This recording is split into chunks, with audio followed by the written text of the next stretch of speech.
What next? Cut it to length, so the length of your strap.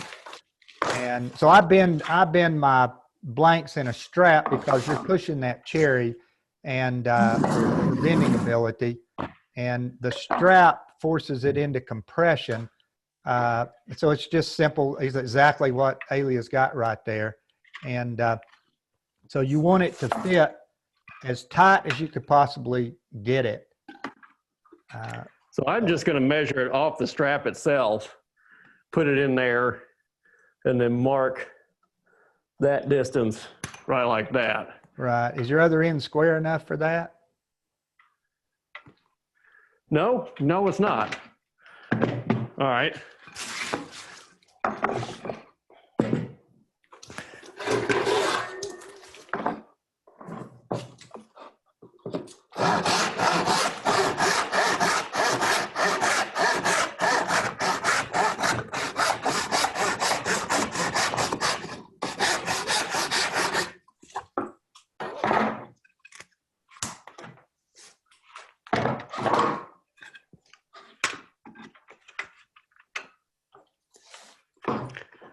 So I learned something when I was up at Curtis's just a few days ago, driving home from my in-laws, and this strap he just made out of roofing tin.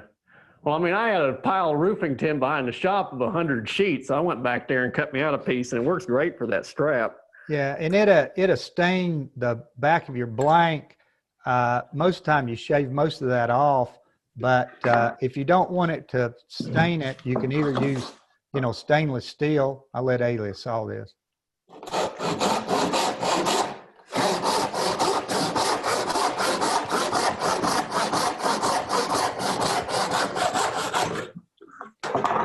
Or I just did it the way I do most stuff. I just grabbed a piece of duct tape and stuck it on the inside of that strap, and that's all, and then it just protected from that. So that fits pretty tight right there. And so before I put it in the steam box, or Elia's going to boil it, well, you can do either one of them, I mark with a pen that won't disappear which side and which end is going to be just facing down of my bowl. So you'd mark the bark side down near the end that you're going to be. Okay, so the bark side is the one that has my sapwood on it, but it's also the one where the growth rings are going that way. Right. And then I don't care I just which put like end an X there, just whatever. So when I bring it out of the steam box, I don't have to look at the end. I just look, see where my X is, and it goes, Right. It goes down, it goes face down on that blank, on that Okay. form. So now we're ready to bend it. Is that right? Right. Ready to bend it. Okay. So we have to switch blanks. Otherwise we'd have to all stand here for 40 minutes while we watch this thing heat up. I've just got a stock pot here that has about 2 inches of water in the bottom. And so I'm basically steaming the whole thing, except for the last 2 inches of the blank, which are in that water.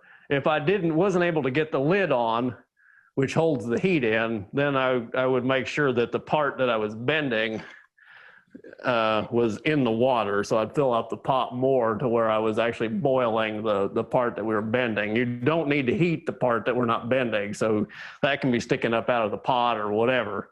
Of course, you could, like Curtis said, you could use a steam box too, but this is just less energy, less lower tech.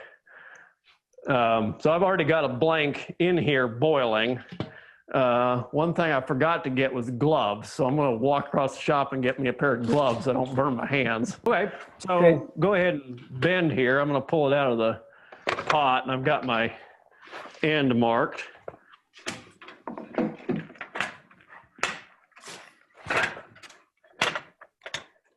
Well, I'm having a heck of a time. There we go.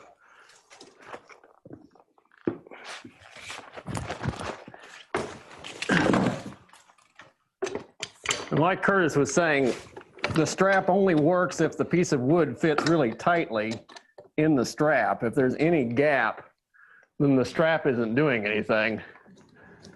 So I'm just clamp it down right like that. This is the 5th one I've bent, and I didn't have any tear out at all. I don't know whether that's my log or straps working really well or what, but Yeah, a combination of the two. I mean, I've had a cherry log that I couldn't bend at all. I've had cherry that I couldn't split, and I've had cherry that splits like the cherry that you just split. uh-huh. Yeah. Yeah. Most of So, the time the cherry splits, and most of the time it bends. well, that's pretty good. So what do you do now? You sit here and watch it for a while, or? Take a nap now. I've done enough work for the day. That sounds back. That sounds great. Come back in a half hour, y'all. So I've been letting that sit for 2 days. What I do, like I said, I carve a spoon every morning, usually almost every morning. And so the first thing I do is I crank up the steam box and I get the blank ready like Elia did, put it in there. When I'm getting ready to bend it around my form, I've got one that's on that form. So I take it out and I transfer it to a form that doesn't have a strap on it because it's already bent and set for a small amount. But if it was,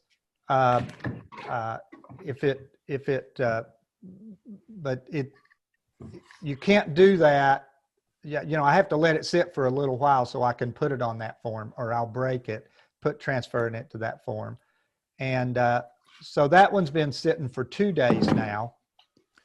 And now I'm ready to take it out. Now it will still open up some with you. And if you just set it in your shop and let it sit there for a couple of days, it would open up quite a bit. So I'm ready to carve right now. So I take it out of the form, and as I'm carving the thing, especially when I start getting up into the handle, I'm relieving a lot of the stress that's trying to open it up, or a lot of the pressure it's trying to open up that bend. And Right. so it ends up getting, I don't know, half to 3/4 of the bend that I did, maybe. That's a wild guess, but